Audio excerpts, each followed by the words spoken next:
je sais que je vous ai dit que je n'aime pas particulièrement les autobiographies. En général, la vie des autres n'est pas la chose qui m'intéresse le plus. Et quand je vois que certains pondent des autobiographies il y a même pas 30 ans, je me demande où se situe la frontière entre la volonté du témoignage d'une époque qui nous semble s'estomper et qu'on ravit à travers notre propre perception, et l'envie très égocentrique d'exhibition alors qu'il me semble n'y avoir pas grand chose à montrer. Mais au fond, je m'en fiche un peu, car qui suis-je pour juger de ce qui peut ou ne peut pas être écrit? Je ne condamnerai jamais une personne pour avoir écrit et publié ce qu'il souhaite. Déjà parce qu'on est aussi libre d'écrire une œuvre que de la lire, mais aussi parce que j'aime bien me moquer des trucs nuls. Mais en ce qui concerne Enfance, c'est un peu plus particulier. Pourtant, ma première rencontre avec le livre ne le mettait pas à son avantage. À une époque où j'avais déjà quelques préjugés sur l'autobiographie, je me suis retrouvé face à un professeur baigné de bonne volonté nous expliquant « Aujourd'hui, nous allons étudier Nathalie Sarraute à travers Enfance de Nathalie Sarraute » ou « Nathalie Sarraute discute avec elle-même Nathalie Sarraute sur l'enfance de Nathalie Sarraute ». Je me suis alors préparé au pire en développant une grille de lecture pas des plus amicales appréhendant l'heure fatidique de notre rencontre. Puis finalement, un soir de mars où les délais se faisaient sentir, je lus les 20 premières pages, crayon armé prêt à tirer. Et en fait,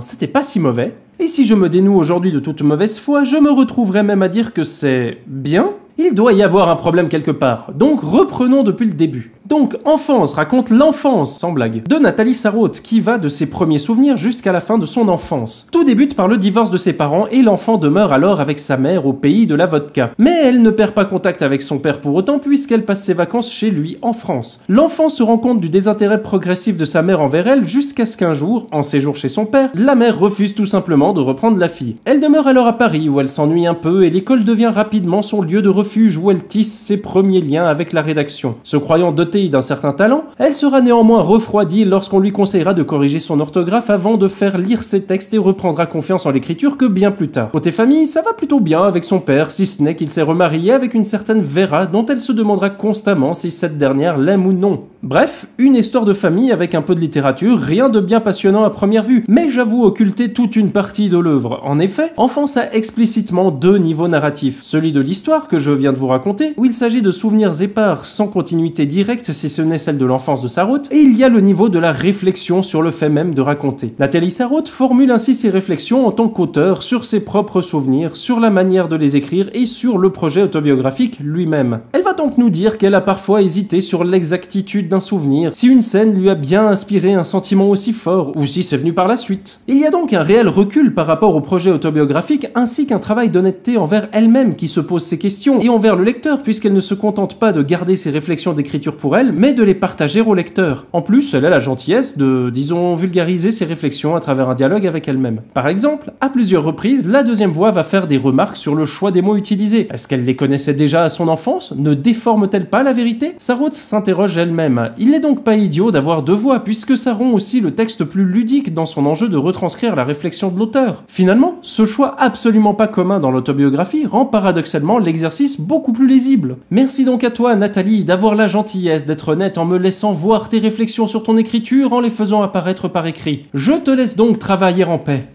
Mais attends, n'es-tu pas en train de me piéger ? Le fait que tu montres tes interrogations est lui-même une construction écrite, qui a été réfléchie. Ton texte est donc sans doute pas autant objectif que tu ne veux le faire croire. Je savais qu'il y avait anguille sous roche. Qu'essayes-tu donc de me faire passer, ville manipulatrice aux élans autobiographiques? Tes souvenirs? Je suis sûr que tu vas nous expliquer comment tu étais prédestiné à devenir la figure populaire que tu es devenue. Je sais comment lire ton livre maintenant. Et ça va barder.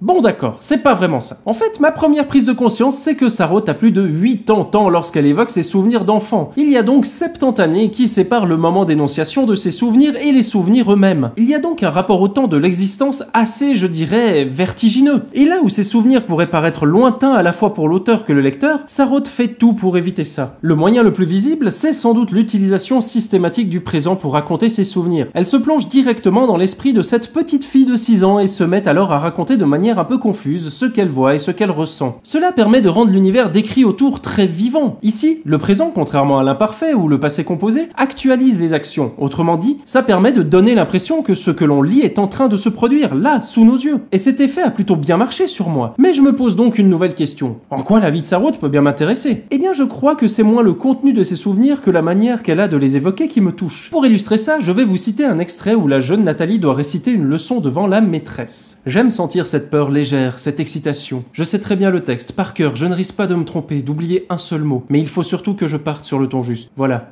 C'est parti. Ne pas trop monter, ne pas trop descendre ma voix, ne pas la forcer, ne pas la faire vibrer, ça me ferait honte. Dans le silence, ma voix résonne. Les mots se détachent, très nets, exactement comme ils doivent être. Je me fonds avec eux, mon sentiment de satisfaction.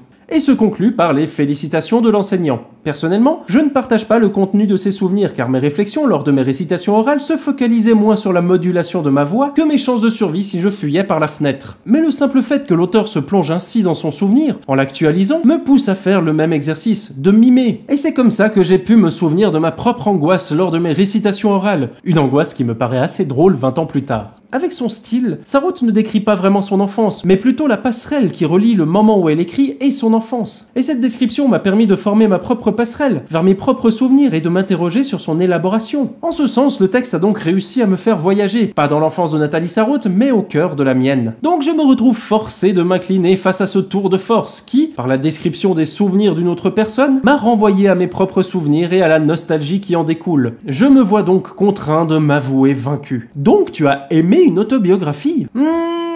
Je dirais que non, pas vraiment, car Enfance n'est pas une autobiographie, mais un livre qui raconte l'écriture d'une autobiographie. Un procédé somme toute assez différent de l'autobiographie, ce qui fait que, finalement, je peux continuer à vivre pétri d'a priori à l'égard de l'autobiographie, parce que quand même, c'est un peu nul les autobiographies.